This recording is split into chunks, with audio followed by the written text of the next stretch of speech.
Bienvenidos a Planeta Cero, serie de podcasts sobre el mundo del misterio. Dirige y presenta José Ángel Pastor. Puedes contactar a través de nuestra página Planeta Cero en Facebook. Esperamos que disfrutes con el apasionante tema que te presentamos hoy.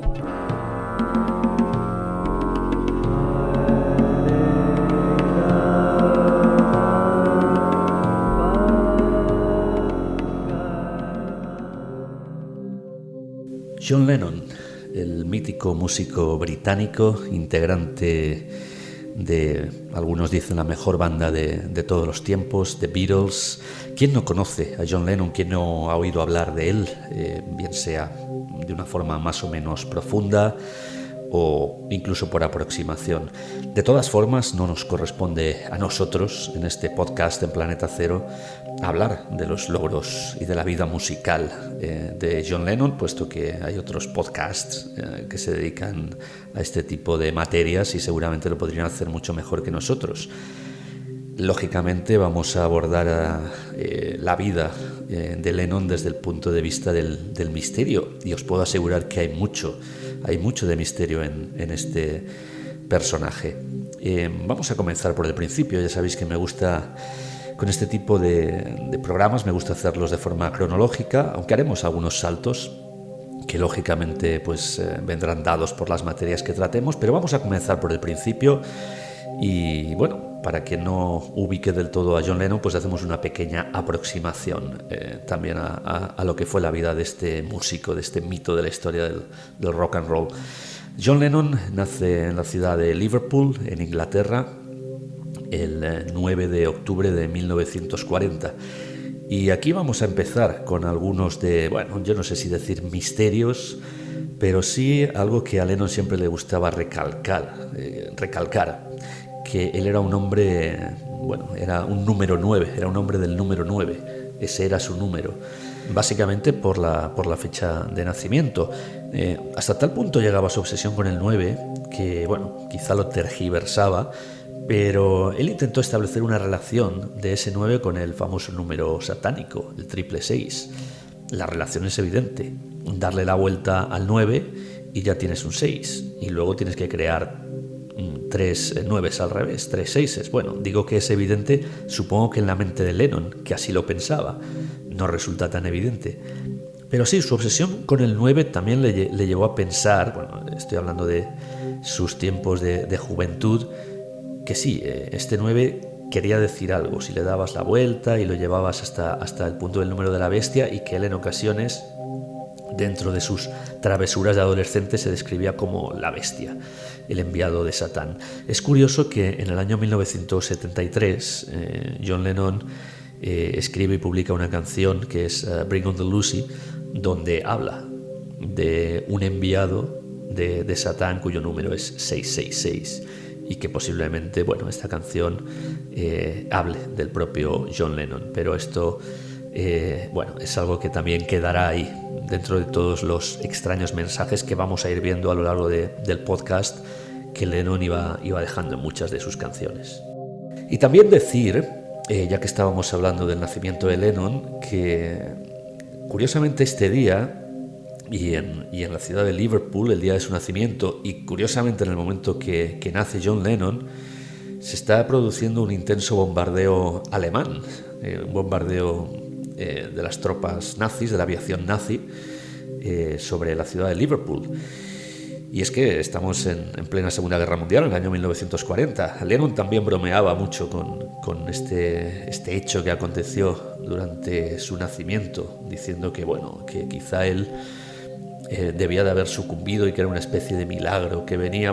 Yo no sé si todo esto en ocasiones lo utilizaba en tono de broma, pero sí que es cierto que son muchos datos curiosos, ¿no?, alrededor de su nacimiento. Esto está la fecha que comentábamos, y luego el hecho de que nació en pleno bombardeo de la aviación alemana sobre Inglaterra, concretamente sobre la ciudad de Liverpool.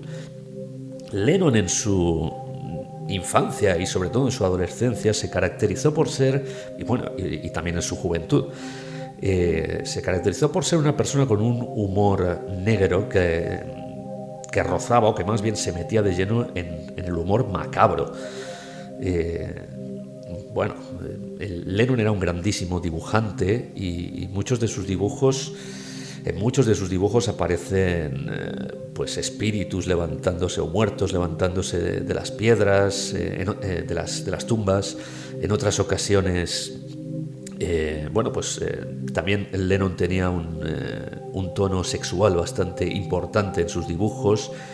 Hacía caricaturas de mujeres que él consideraba atractivas o no atractivas, mofándose en ocasiones de que fueran excesivamente sexualmente activas, pero también, insisto, había dibujos dentro del plano de lo misterioso, donde había en ocasiones sangre en exceso. Después hablaremos también de algunas portadas de discos donde esto se le fue un poco de la mano a John Lennon, y ya lo veremos. Todo este humor macabro también hacía que el Lennon niño y en su primera adolescencia era un muchacho muy travieso, y que luego, a medida que fue creciendo en plena adolescencia, se convirtió en realmente conflictivo, hasta el punto de que se le expulsó de la escuela varias veces. No era ni mucho menos John Lennon un buen estudiante. Y bueno, en esta época, en esta adolescencia, pues John Lennon conoce el rock and roll. Como él dice siempre, no sabía qué hacer con su vida hasta que descubrió el rock and roll, y entonces se dio cuenta de que con el rock and roll se podía ganar la vida, y iba a ver las películas de Elvis Presley y pensaba, vaya, esta es una buena forma de ganarse la vida, y además teniendo, lo decíamos antes, la fijación de Lennon por el sexo y por las féminas era extrema, y él todo lo que viera que le podía conseguir algún tipo de acción de esta índole, pues lo utilizaba, y vio el rock and roll, el ser la figura de una banda de rock, como algo que le podía atraer a muchas mujeres alrededor, muchas fans.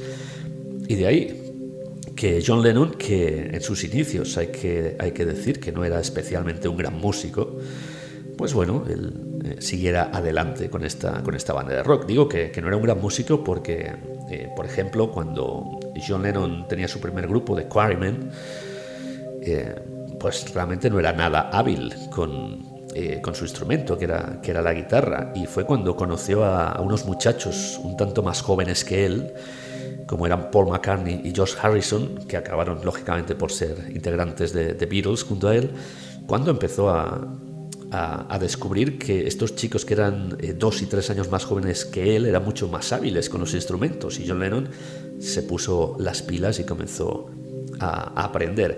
Pero insisto, no vamos a continuar por el tema musical, porque lo que nos interesa son todas estas curiosidades un tanto más misteriosas de John Lennon. Por supuesto, los que tengáis un poco al tanto lo que es la discografía, la obra de la banda de The Beatles, seguramente sabéis de todos los conflictos que esta banda tuvo en su momento, a pesar de que gracias a su manager Brian Epstein y a su productor George Martin, The Beatles pasaron de ser una banda de gamberros y de rockeros con malos modales que tocaban en los peores garitos y locales de la ciudad alemana de Hamburg y en su Liverpool natal, pues pasaron de esto a ser unos tipos bastante correctos, bien vestidos, que básicamente, y era la estrategia de su manager, una de las personas más importantes en lo que The Beatles llegaron a ser,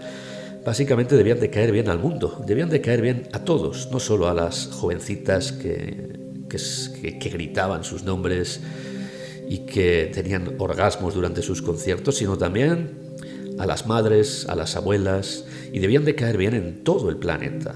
Había que expandir a esta banda. Era la estrategia del manager Brian Epstein, que ciertamente realmente consiguió lo que pretendía.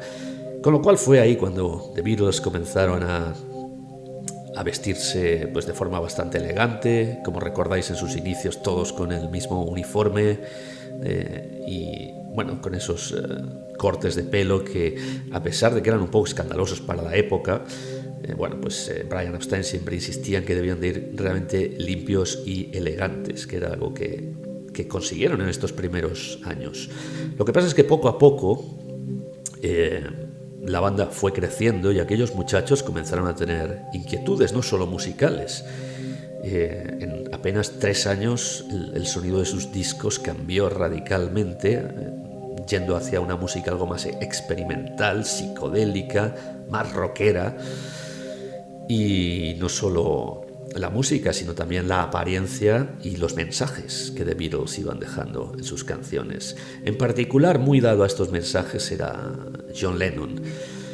En muchas ocasiones las ideas de las pistas que introducían en sus canciones al revés eran idea de John Lennon, que descubría auténticos sonidos increíbles, dándole la vuelta a una pista. En un principio se comenzó dando la vuelta a guitarras, a extraños teclados, pero pronto descubrieron que introducir pistas de voz al revés en las canciones era algo muy sugerente, y sugerente sobre todo para los DJs que pinchaban las canciones en la radio y que buscaban todo tipo de mensajes ocultos ya de entrada en sus letras, en los líricos de las canciones. Pero claro, si alguien introducía una pista al revés, ahí había mucho más que rascar, y de ahí surgieron auténticos mitos sobre cosas que decían las letras de The Beatles con pistas al revés y que realmente pues quizá no decían. Una de las canciones más míticas en este sentido es Strawberry Fields Forever, cuando al final de la canción aparece una extraña voz medio oculta que dice algo así como I buried Paul, yo enterré a Paul. Y de aquí sale, bueno, esto daría también para otro podcast, yo creo, sale la famosa historia de que Paul McCartney murió en el año 66 y fue reemplazado por un doble de ahí en adelante. Bueno, no solo con esta pista, con esta voz misteriosa que finalmente no decía I buried Paul, sino que decía Strawberry Sauce, salsa de arándanos. O al menos eso es lo que John Lennon manifestó finalmente. Insisto, la historia esta de la muerte de McCartney no solo aparecía en Strawberry Fields Forever, había otras muchas pistas y sonidos extraños de las canciones, portadas de discos de donde se sacaban conclusiones de que McCartney murió. Otros sonidos extraños que me vienen a la cabeza, por ejemplo, es en I Am the Walrus, una canción del año 1967 donde Lennon intentó introducir muchísimos sonidos, voces, y por supuesto se volvió a pensar que había muchos mensajes ocultos. La canción Glass Onion del White Album también tiene, bueno, en el White Album hay muchísimas canciones con sonidos extraños. Toda esa época del año 67, 68, cuando The Beatles realmente experimentaban con la psicodelia, con pistas al revés, hay muchísimos mensajes que se pueden interpretar como ocultos, inversos, satánicos. Y ciertamente hay que decir que Lennon disfrutaba de esto, aunque en un momento dado llegó hasta el hastío, hasta el punto de que a partir de 1969 decidió no introducir más de estos mensajes, ser más directo, porque, bueno, como bien dice también en una de sus canciones, incluso estaban pues básicamente ya crucificándole por todo esto. En el año 1973, por cierto, introduce una pista más al revés. Se trata de una canción de su álbum Mind Games, la canción que cierra el álbum Meat City, y en esta canción introduce varias pistas al revés y claramente una extraña voz que dice algo al revés. Y creo que Lennon realmente aquí lo que estaba era intentando reírse de todos aquellos que buscaban mensajes, que efectivamente fueron a buscar el mensaje, le dieron la vuelta a la pista y lo que encontraron fue a John Lennon con una voz extrañísima diciendo fuck pig, fóllate a un cerdo, que lógicamente era un mensaje para todos aquellos que buscaban lo extraño en estas pistas inversas.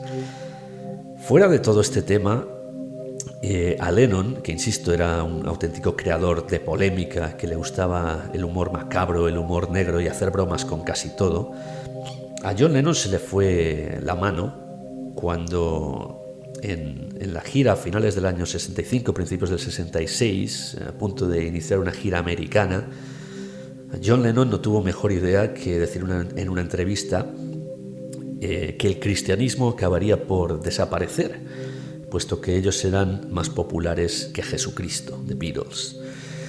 Bien, esta frase, que seguramente muchos de vosotros habréis escuchado y posiblemente sabréis toda la polémica que trajo detrás, fue lo que hundió a The Beatles cuando estaban en lo más alto de su carrera y eran populares a nivel mundial como nunca antes ninguna otra banda llegó a ser. Estamos hablando de una banda la primera banda que se dedicó a hacer giras por el Extremo Oriente, por Japón, por Filipinas, de donde por cierto salieron bastante mal parados.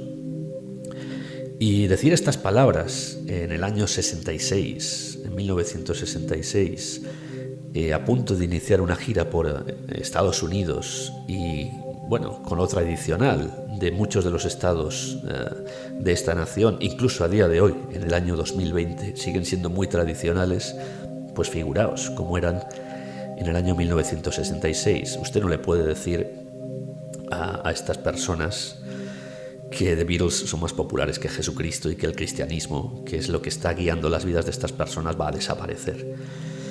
En aquel momento la gira no se canceló, pero The Beatles comenzaron a recibir amenazas de muerte.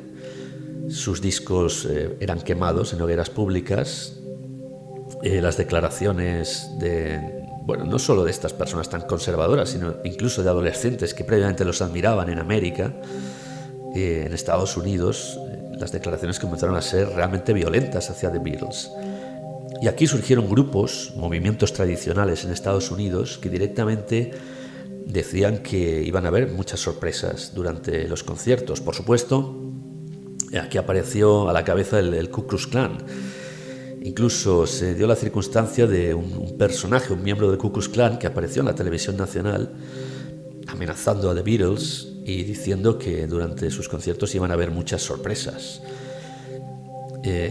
Al Ku Klux Klan, por supuesto, se sumaron muchos otros grupos neonazis de la época, pero hay que pensar que no solo estas declaraciones eran realmente complicadas para los Estados Unidos de aquella época, sino que Brian Epstein, el manager de The Beatles, el hombre que los acompañaba y que organizaba todas sus giras, era judío. No solo eso, sino que además era homosexual. Y bueno, estos grupúsculos pues encontraron el blanco perfecto para decir que fijaos lo que nos trae esta banda británica. Nos trae a un judío maricón, así directamente lo describían estos grupos neonazis. Lógicamente, aquí fue cuando The Beatles pusieron punto y final a sus giras. Nunca más volvieron a actuar en directo, salvo esa última actuación sorpresa en la azotea de su estudio en Londres. Y bueno, básicamente se dieron muchos hechos curiosos durante esta última gira, y es que incluso Ringo Starr, el baterista, tenía que situar los cymbals, los platos de la batería, de forma vertical y no tanto horizontal como era lo habitual, para protegerse en caso de que hubieran disparos desde el público, puesto que no solo es que se les amenazara por parte de grupúsculos e incluso público en general, sino que las fuerzas de orden público, que realmente eran los destinados a proteger la integridad de The Beatles, estaban más en favor de estos grupúsculos que en favor de la defensa de The Beatles. Bueno, nos hemos desviado un poco, pero yo creo que era necesario hablar más que nada para que veáis el cariz y la forma de actuar de Lennon en ocasiones al respecto de este tema satánico, anticristiano, no satánico en este caso, pero más bien anticristiano. Y aunque él siempre dijo que estas declaraciones las hizo por accidente, yo creo que desde luego esto fue una excusa después de visto el revuelo causado y que pues su vida realmente corría peligro. Antes os comentaba el tema de las portadas y cómo John Lennon y The Beatles en general intentaron introducir mensajes ocultos en las portadas. En ocasiones les salía el tiro por la culata, hasta el punto de que la gente tomaba más mensajes de los que realmente había. En relación a este tema del cristianismo y de las mofas continuas de Lennon hacia el cristianismo, justo después de todo este problema, al año siguiente, todo este problema que os comentaba en Estados Unidos, The Beatles lanzan el álbum Sgt. Pepper's Lonely Hearts Club Band, uno de los álbumes más radiados de la historia de la música, y bueno, hay quien dice que el Top One, el mejor álbum de la historia. Esto sería discutible, pero no vamos a entrar en ello. Pues bien, en este álbum, si alguno realmente lo tenéis ahora mismo en mente, en Sgt. Pepper's, la portada es una amalgama de personajes seleccionados por la misma banda, amalgama de personajes que eran figuras de cartón, en su mayoría rodeando a los 4 integrantes de la banda. Bien, hubo 2 figuras que Lennon sugirió y que jamás se le permitió introducir en el álbum, y era la figura de Adolf Hitler. Y no es que Lennon fuera precisamente un seguidor de Adolf Hitler, pero nuevamente era la polémica que a él siempre le gustaba causar, poner a Adolf Hitler. Fijaos, incluso a día de hoy, ¿no?, lo que alguien pensaría si un músico pone a Adolf Hitler en la portada de un álbum. Pues en el año 67, hacía apenas 20 años que la guerra había finalizado, y bueno, pues se consideró de bastante mal gusto. Y no se le dejó a Lennon poner la figura de Adolf Hitler. La otra figura que fue censurada fue la de Jesucristo. Y fijaos, justo al año siguiente de todos estos problemas que había tenido Lennon por sus declaraciones, se le ocurre que, bueno, Hitler y Jesucristo son 2 personajes interesantes para la portada de un álbum. Como digo, al final no se le permitió introducir estos personajes, pero hay otras muchas portadas, y no solo en esta de Pepper, donde hay muchos mensajes ocultos. Yo creo que una de las más características o curiosas, y que reflejan ese humor macabro, ese humor mezclando sangre y muerte en ocasiones de John Lennon, es la portada de un álbum recopilatorio que se lanzó en Estados Unidos en el año 65, que era Yesterday and Today. En este álbum, The Beatles aparecen con muñecos de bebés totalmente descuartizados en la portada. Ellos aparecen vestidos como carniceros, con unas batas blancas de carniceros y con sangre por encima, como si hubieran estado descuartizando a los bebés para venderlos al peso en una carnicería. Esta portada fue inmediatamente censurada, pero el disco había salido con esta portada y algunos ejemplares se vendieron. Rápidamente fueron retirados. Aquello se consideraba una broma de muy mal gusto y muy sangriento, ¿no? Una nueva idea del Lennon, más humorístico. Bueno, algunos de estos álbumes se vendieron, y como digo, a día de hoy, desde luego, están muy cotizados. Si usted que me está escuchando ahora mismo tiene uno de estos álbumes y no sabe el valor real que tiene, acérquese a una tienda especializada y que le digan el valor que tiene, porque se puede realmente llegar a sorprender. Son auténticas joyas estos álbumes de Yesterday and Today. Lógicamente después la portada fue reemplazada por otra, pues, menos llamativa. Otro álbum que bueno, puede llegar a influir mucho en la mente de quien vea la portada es el último álbum que grabaron The Beatles, que fue Abbey Road. Abbey Road fue el disco que realmente lanzó este tema de la supuesta muerte de McCartney, puesto que en la portada, donde se aprecia a The Beatles cruzando el famoso paso que hay en la calle donde se encontraba su estudio en Abbey Road, bueno, hay quien dice que aquello directamente es una procesión fúnebre, donde cada uno de The Beatles representaba a uno de los personajes de la comitiva.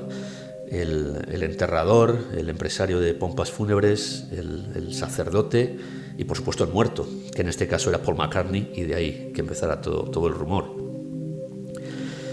Pero bien, hay quien dice que incluso en esta portada de Abbey Road aparecen ángeles entre los árboles. Hay quien dice que en la contraportada, si uno se dedica a unir unos puntos que aparecen, puede formar un cráneo, una calavera. Bueno, no sabemos si todo esto puede ser cierto o no, pero la verdad es que, teniendo en cuenta la cantidad de mensajes ocultos que The Beatles siempre intentaban lanzar en sus álbumes, pues no nos extrañaría lo más mínimo que todo este humor macabro también se plasmara en estas portadas. Pero continuamos con la vida de Lennon, y yo creo que nos vamos a meter ahora ya de lleno en la época más misteriosa y en la que todo el mundo realmente espera que se comente cuando se habla del John Lennon misterioso o el John Lennon esotérico. Y es la época justo después de The Beatles. The Beatles rompen finalmente en el año 1970, aunque las últimas sesiones de John Lennon con The Beatles se producen en 1969. Y a partir de aquí, y hasta la muerte de John Lennon, que hay que decir que acontece en 1980, estos 10 años, pues van a ser un auténtico cúmulo de misterios y de sucesos extraños en la vida de John Lennon. En el año 1968 John Lennon conoce a una persona, o comienza, ya la conocía hacía un par de años, pero comienza una relación con una persona que le va a influenciar muchísimo en todo este aspecto, aunque mucha influencia, como habéis visto, ya no necesitaba John Lennon. Y se trata de la japonesa Yoko Ono.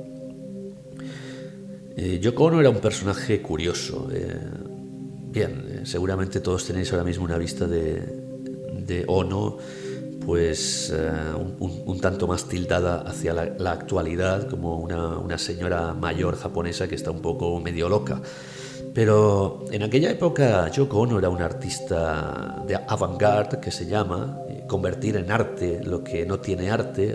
Alguien la describió en ese momento de esta manera, y hacer y que una persona sin talento se consiga un gran éxito artístico. Estas eran las descripciones de Yoko Ono en aquella época. Yoko Ono era efectivamente una japonesa que había vivido todo el periodo de la Segunda Guerra Mundial y la posguerra, la cruenta posguerra en su adolescencia. Ella había nacido en el año 1933, con lo cual, pues figuraos que en el año 45, cuando Japón es derrotado, Yoko Ono siempre dijo que ella y su familia pasaron muchísima hambre, lo pasaban realmente mal, y fue eso lo que siempre le hizo salir adelante. Yoko Ono, por supuesto, emigra de Japón a Estados Unidos, que es donde completa toda su educación. Y finalmente, estando en Inglaterra, es cuando ambos se encuentran y comienzan esta relación. Yoko Ono ya tenía un interés bastante importante por el esoterismo en aquella época. Y juntándose con John Lennon, pues lo que algunos describían como una pareja de lo más extravagante, pues se convirtió en una pareja interesada por los mismos temas. Esta especie de arte que parecía que no contenía ningún tipo de arte. La música que ambos realizaban juntos era un fiel reflejo. Un álbum como, por ejemplo, Two Virgins, que mucha gente conocerá porque ambos salen completamente desnudos en la portada. Bien, el contenido musical de este álbum es básicamente nulo. Son ruidos que se dedican a hacer los dos durante aproximadamente 1 hora sin ningún tipo de sentido. Aunque eso era lo que en aquel momento Yoko Ono llamaba música de vanguardia. Esta es la música que va a reinar durante los próximos años. Afortunadamente esto nunca sucedió, insisto, porque aquello no era música, eran realmente ruidos. Siempre hay quien encuentra este tipo de discos interesantes. Pero la cuestión es que esta relación siguió adelante y John Lennon se empezó a interesar por muchos temas en los que Yoko no estaba interesada, como por ejemplo la Ouija, como por ejemplo el mundo de los sueños, y también en el activismo político más radical. John Lennon en esta época se traslada a vivir a New York City, a Manhattan, y en Manhattan se junta con movimientos de extrema izquierda que incluso eran básicamente comunistas. Movimientos comunistas en los Estados Unidos de aquella época, pues desde luego no estaban, incluso a día de hoy tampoco están nada bien vistos, en aquella época mucho menos, teniendo en cuenta que se estaba en plena Guerra Fría. Así pues, este activismo político de John Lennon le lleva a que sea básicamente perseguido. La administración de Richard Nixon le intenta expulsar del país reiteradamente, pero finalmente John Lennon se establece en New York y en Estados Unidos, porque ahora veremos que va a cambiar de ciudad en algún momento dado. y efectivamente, enfrascado en todos los asuntos que también le gustan a su esposa ya, Yoko Ono, pues aquí comienza todo este tema esotérico a ir casi hasta el extremo, y veremos que va a seguir continuando. Bien, durante toda esta época va a durar aproximadamente, esta época de activismo político, unos 2 años, hasta que John Lennon ya acaba realmente cansado de toda esta persecución, e incluso su relación personal con su esposa pues no va por buen camino cuando Yoko Ono le dice que se marche de casa. John Lennon, ni corto ni perezoso, se busca una nueva amante, aunque se dice, y parece que hay bastante cierto en esto, que la amante se la buscó la propia Yoko Ono, puesto que era la secretaria de esta, una mujer oriental también, aunque de orígenes chinos, pero nacida en Estados Unidos ya, que se llamaba May Pang, mucho más joven que Yoko Ono e incluso que el propio Lennon. Pues May Pang comienza a ser su pareja y lo va a ser durante casi 2 años. Con May Pang, el interés de John Lennon por todos estos temas misteriosos parece ser que incluso crece más todavía, y no por May Pang, sino por el propio John Lennon, que empieza a tener especialmente interés en el tema ovni, hasta el punto de que comienza a intentar tener avistajes de ovnis. John Lennon se desplaza durante una temporada a vivir a Los Ángeles, allí viviendo en Beverly Hills.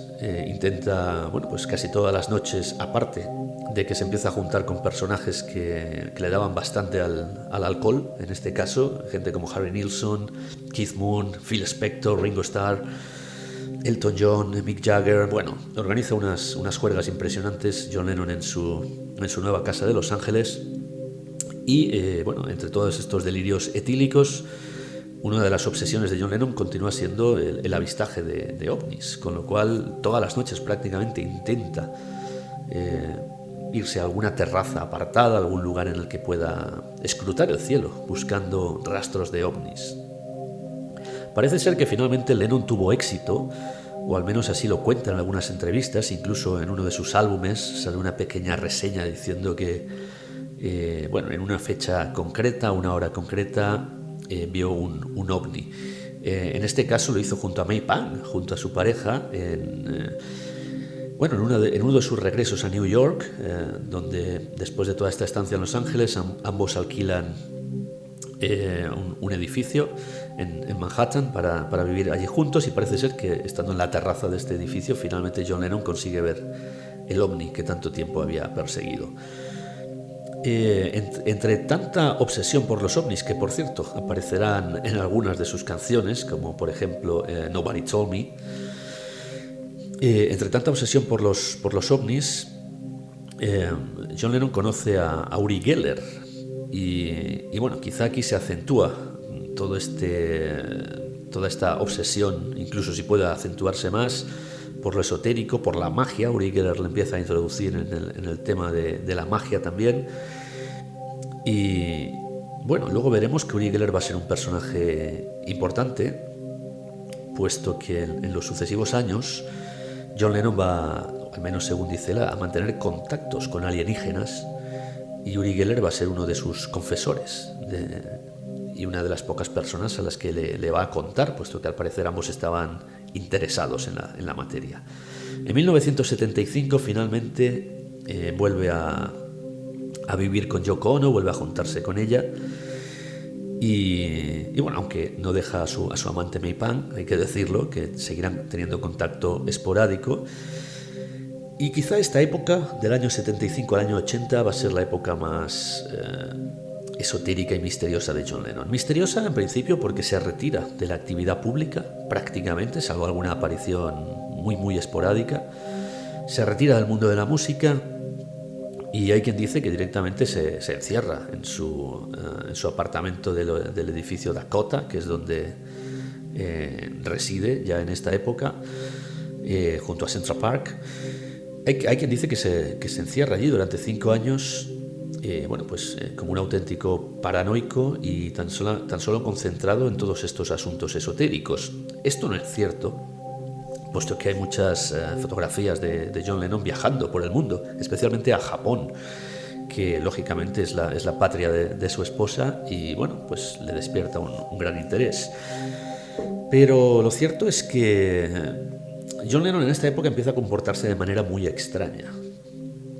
Tiene un grandísimo interés por el mundo de los sueños y lee en diversos artículos, diversas publicaciones, libros, que se pueden controlar los sueños.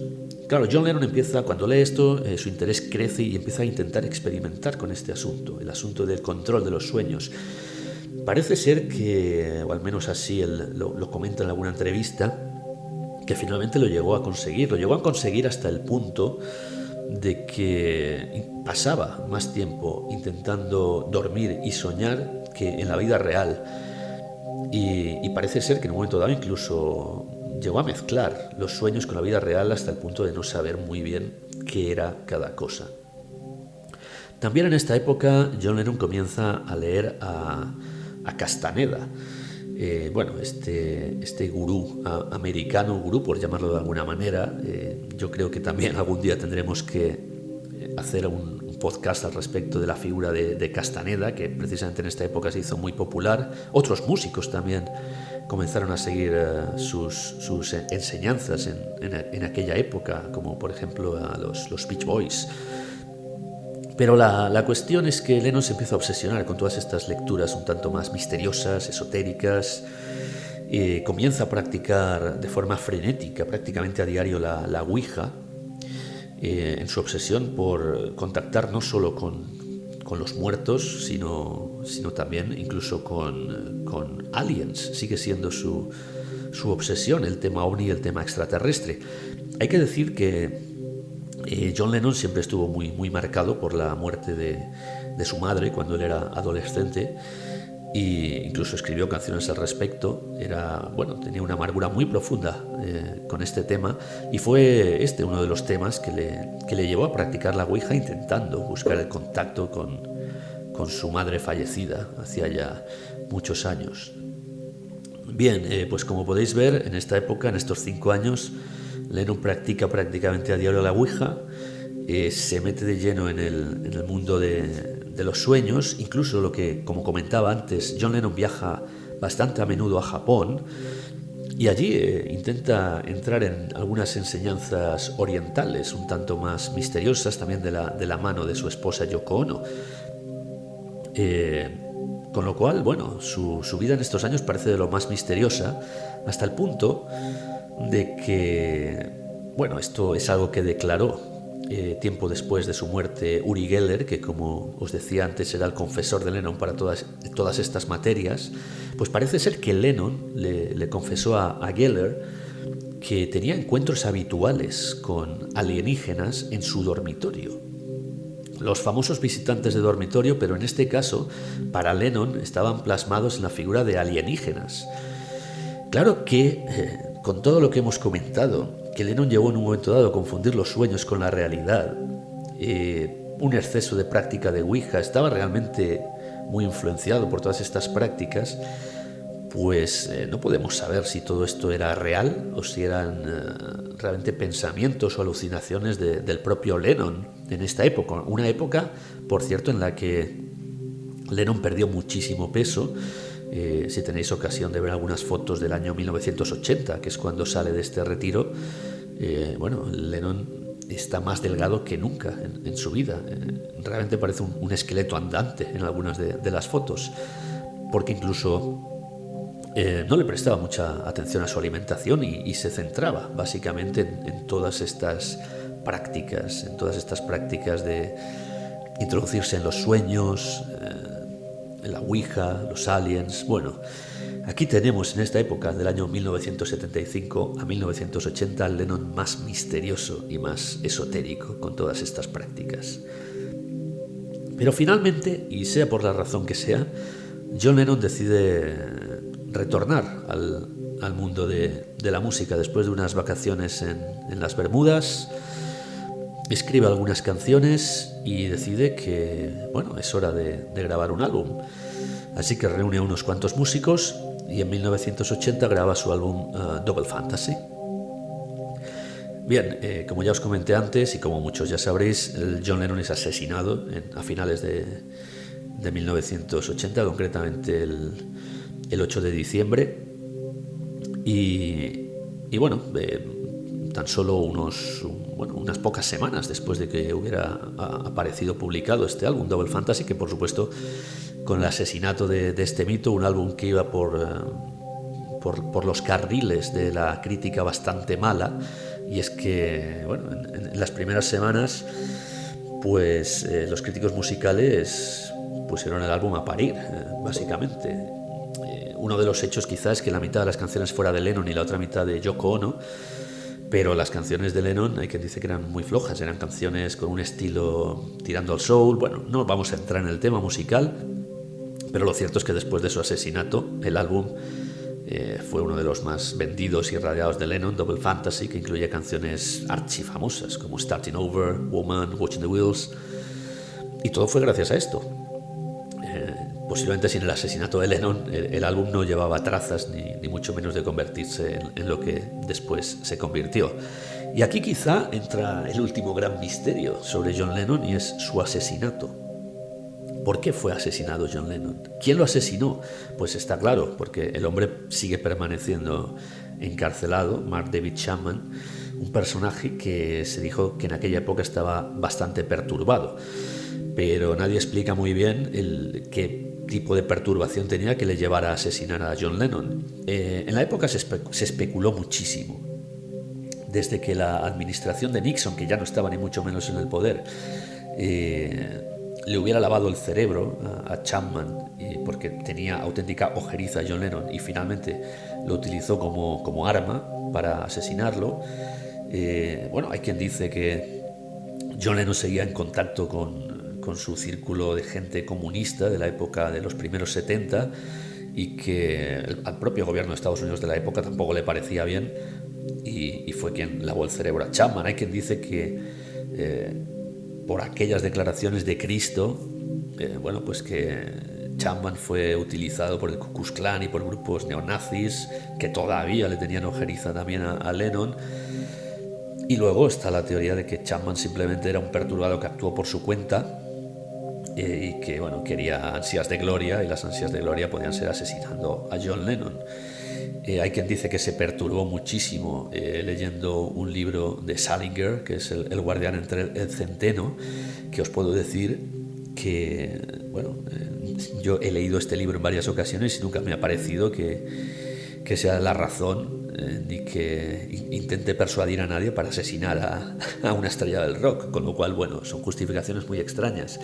Hay otra que dice que Mark Chapman era un personaje que se creía, él mismo se creía John Lennon, tenía una especie de doble personalidad, y él se creía el auténtico John Lennon, y que acabó tan cansado de ver que había tantos imitadores que decidió empezar a matar a los imitadores. Curiosamente, el primero por el que empezó fue el auténtico. En fin, es otra teoría muy, muy descabellada. Hay un film, cuyo nombre ahora no recuerdo, que es el film de las últimas horas de Lennon, una película que habla sobre el asesinato de Chapman, y aquí se explota una vertiente que muchos fans han dicho que podría ser la verdadera de Chapman, que siendo como era un hombre perturbado y siendo Lennon uno de sus héroes musicales, analizaba que la vida de Lennon en estos momentos no tenía nada que ver con lo que Lennon planteaba en sus canciones y en sus discursos. Una persona que quería el poder para el pueblo, que compone canciones como Imagine, en las cuales se habla de que la gente no tenga propiedad, que no haya codicia.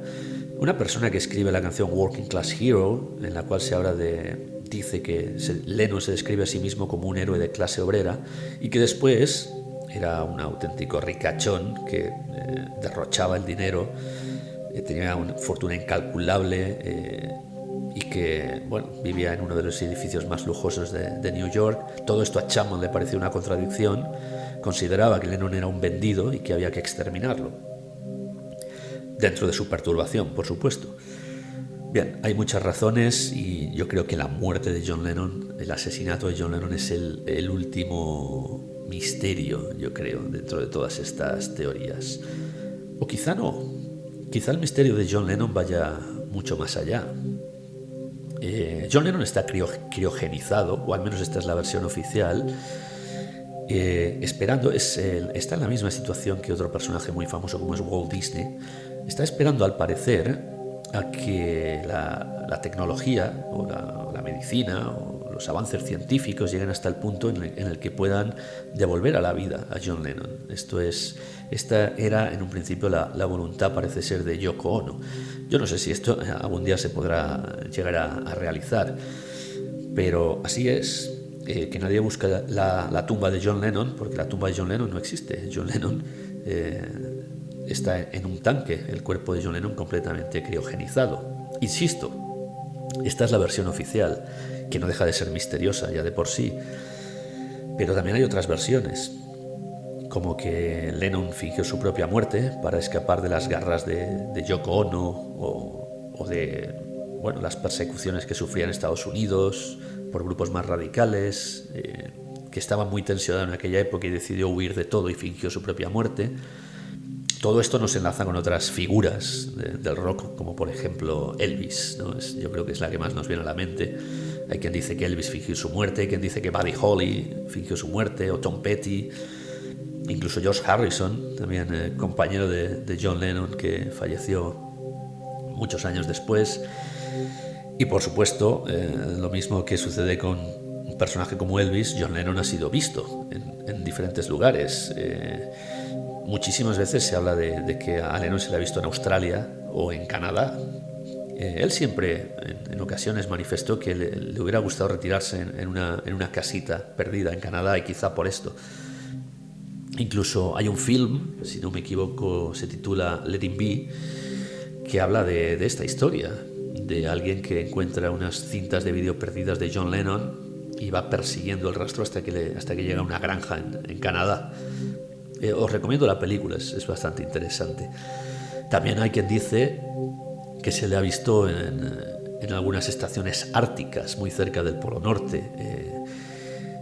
Aquí, siguiendo esta teoría, hay una novela que no puedo dejar de recomendaros, la novela de Quique Benavent, Get Back, Reunión en el siglo XXI, una novela que habla de la posibilidad de que Lennon esté vivo, resida en el Polo Norte y se vuelva a unir a los miembros de la banda de Beatles nuevamente.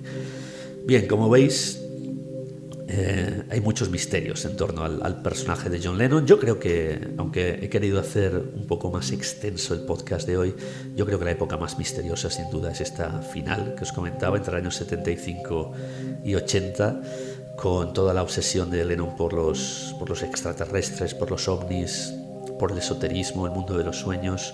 Pero como habéis podido apreciar, a lo largo de toda su vida siempre ha tenido un interés especial, ¿no? Por todo, como habéis podido ver, por el tema satánico, por los mensajes ocultos y, resumiendo, como ya os comentaba hasta el final, incluso su asesinato sigue siendo un extraño misterio a día de hoy. Espero que os haya gustado este podcast de hoy, que hemos querido hacer un tanto diferente de otros temas que planteamos en muchas ocasiones, mezclando también el podcast, el mundo del misterio con el mundo musical. Lo hemos hecho un poco más extenso que algunos de los últimos podcasts, y yo simplemente espero que os haya gustado y os emplazo a un nuevo programa aquí en Planeta Cero. Hasta pronto.